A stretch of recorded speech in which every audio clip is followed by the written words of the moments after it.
అందరికీ praise the lord. ఈరోజు దేవుని పరిశుద్ధమైన వాగ్దానము,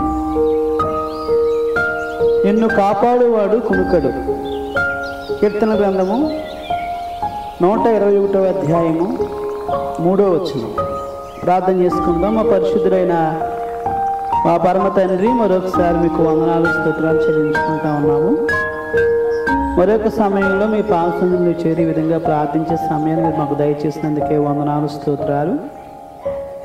ఈ ఉదయకాలాన్న మీ యొక్క వాక్య లేఖన భాగాల ద్వారా మరొకసారి మాతో మాట్లాడమని మీ కృపగల హస్తాలకు మమ్మల్ని అందరినీ అప్పగించుకుంటూ సమస్తమైన ఆధిపత్యం మీకు చెల్లించుకుంటూ యేసు నామమును స్తుతించి ప్రార్థించి బ్రతిమాలి వేడుకొనుచున్నాము పరమ తండ్రి. ఈ వాక్యాన్ని క్రమం తప్పకుండా వింటున్నటువంటి ప్రియ సహోదరి సహోదరుడా, మరొకసారి ప్రభు పేట మీ అందరికీ కూడా వందనాలు చెల్లిస్తున్నాను.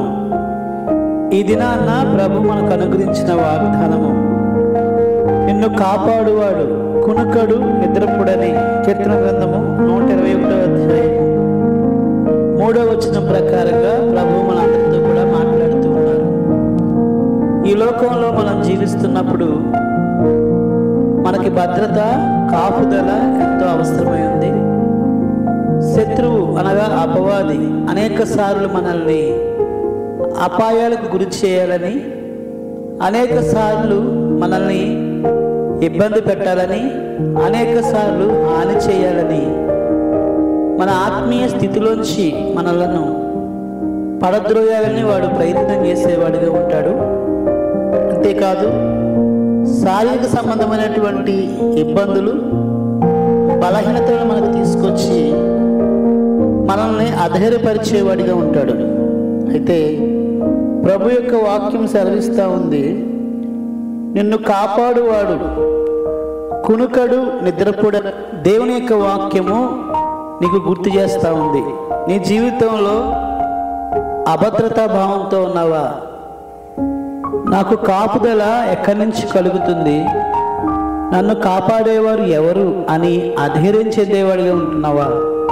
అయితే మనుషులు కొన్నిసార్లు నిన్ను కాపాడుతారని, వారి సంరక్షణలో, వారి యొక్క సాన్నిహిత్యంలో నీవు సంతోషంగా ఉండొచ్చని, నిశ్చింతగా వారి చెంత నీవు నివసించవచ్చని చాలాసార్లు నీవు ఆలోచించుకునేవాడిగా ఉండవచ్చు. తల్లిదండ్రులు బిడ్డల యొక్క కాపుదలలో ఉండాలని వారు ఆశించేవారిగా ఉంటారు. చంటి బిడ్డలైతే వారి యొక్క తల్లి ఒడిలో భద్రతగా ఉండాలని వారు ఆశించేవారిగా ఉంటారు. అయితే కొన్నిసార్లు వారైనా సరే మర్చిపోవచ్చేమో కానీ, నిన్ను సృజించి నీ కొరకు ప్రాణం పెట్టి తిరిగి లేచినటువంటి యేసుక్రీస్తు ప్రభువారు నిన్ను మర్చిపోరని ప్రభు యొక్క వాక్యము సెలవిస్తూ ఉంది.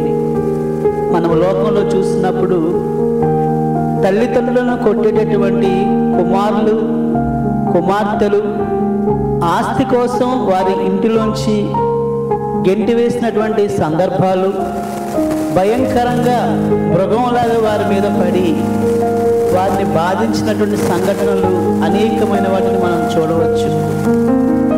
ప్రియ సహోదరుడా, సహోదరి, నీ జీవితంలో ప్రభు ద్వారా మాత్రమే నీకు కాపుదల, భద్రత, సంరక్షణ ఉంటుంది. ఇక ఎవరి ద్వారా నీవు భద్రంగా ఉండలేవు, కాపాడబడలేవు. కొన్నిసార్లు మనుషులు కాపాడలేనటువంటి పరిస్థితుల నుంచి ప్రభు నిన్ను కాపాడుతారని మరొకసారి ప్రభు పేరు తెలియపరుస్తున్నాను. ఈ సంవత్సరము ఇంకొక నెలలో మనము పూర్తి చేసుకొని నూతన సంవత్సరంలో ప్రవేశించబోతా ఉన్నాము. ఇన్ని దినాలు ప్రభు మనల్ని కాపాడుతూ వచ్చారు.